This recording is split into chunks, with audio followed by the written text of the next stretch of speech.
Hey, I'm Matt, and I'm over here at That's It Guys to help Shane out with this review of Easy Roller Dice and accessories.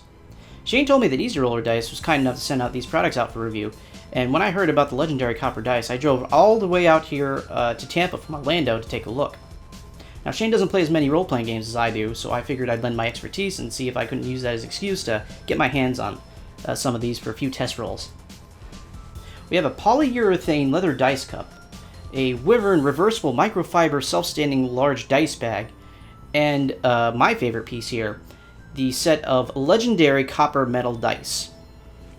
Easy Roller Dice are based right here in the US and have a large assortment of dice and tabletop accessories available on their website, which we'll have linked in the video description below.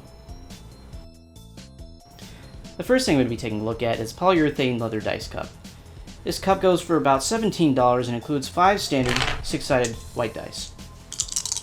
Now, the cup serves as both a storage for the dice and the dice roller itself. The dice cup has a padded interior to prevent noise when shaking the dice. The set of 5 dice is typical of a Yahtzee or gambling set, but I'm approaching this review from a tabletop gaming perspective, so I'm going to be thinking more in terms of multiple dice for an attack, or for multiple d20s for making multiple checks at a time. The cup is pretty handy for rolling large amounts of dice. You'd say maybe you want to do a magic missile with 5d4 or something like that, or maybe you have an enchanted weapon with multiple elements of enchantment. You want to use multicolored d6s along with the base weapon damage. This is good for that too. The interior texture is a royal blue velveteen, kind of reminiscent of a playing card table for gambling. It's soft with a little bit of grip.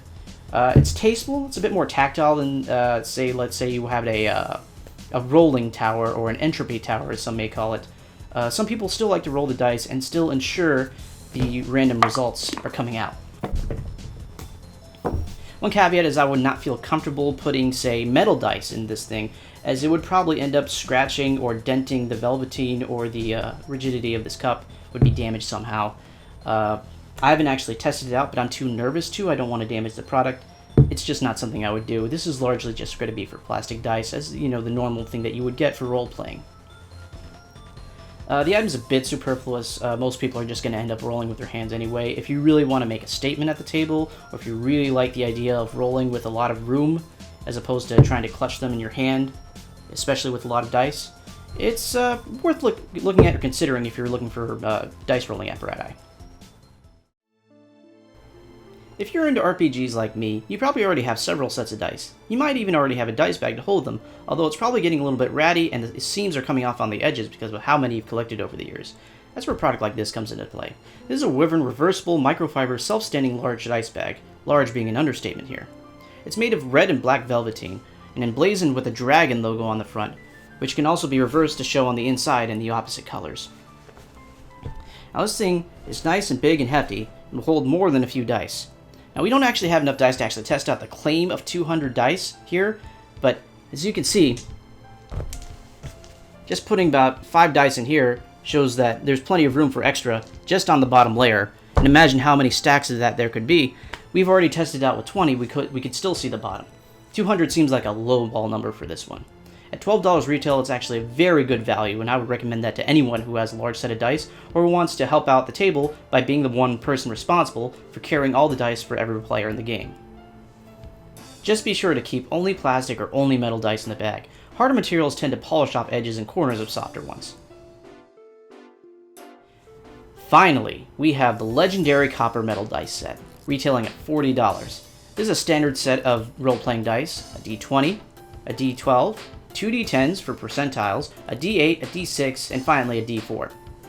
Now, with ordinary plastic dice, you can get a reasonably accurate measurement of its balance by placing it in very saturated salt water, letting it settle and trying to disturb it by poking at it to see which face lands up most often. If it keeps landing on the same face over and over again, you can reasonably say that dice is fixed. Well, not fixed, but maybe just unbalanced. With these dice, made of copper, you're not going to be able to do that with any liquid short of mercury. So, without having Shane and I suffer mercury poisoning or some other heavy metal poisoning, we've decided to get ourselves some calipers and test out how thick these dice are at each face and see how consistent these measurements are. Now, the calipers we got have a vernier scale and are accurate to 100 microns.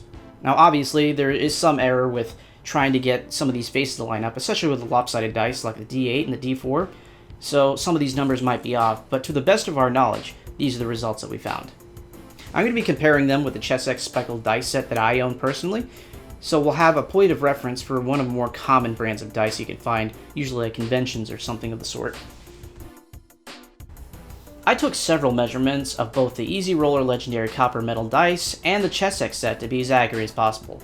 Measuring the lopsided dice, as I said, it was a bit of a problem, but for dice like the D20, the D10s, and the D6s, it was pretty straightforward and we can pretty much trust the numbers that I've come up with.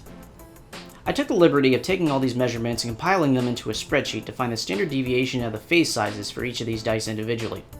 As you can see, the Easy Roller Copper dice actually has a bit more variance on average than the Chessex dice per dice, with one notable exception, the D20.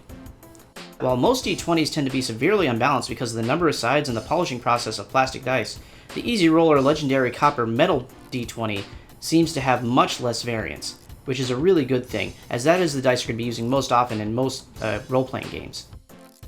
Now, normally when you're buying dice, you're not too worried about this level of precision, and you're just rolling for the sake of fun. While there are more accurately manufactured dice out there in both plastic and metal varieties, you probably aren't looking for a casino level's precision on your dice rolls at this price point. If so, you'll probably want to get something from Game Science or Tracer Metalworks. $40 is actually a really good value on metal dice, which typically retail between $7 and $14 depending on quality of material, level of precision, and overall design. Like most metal dice, they're fun to roll, cool to the touch, and make serious impressions at the gaming table. The color of the copper lends itself well to both fantasy and steampunk campaigns. These dice have sharp metal edges, and should you ever drop a D4 on the ground, it will live up to its reputation as a caltrop. Be sure to roll on a mat. Metal can and will scratch surfaces and glass if you aren't careful. If you like this tabletop product review, leave us a comment below. While this channel normally does tech reviews and tutorials, we might have more game-related content in the future, and I might make another appearance. Thanks for watching.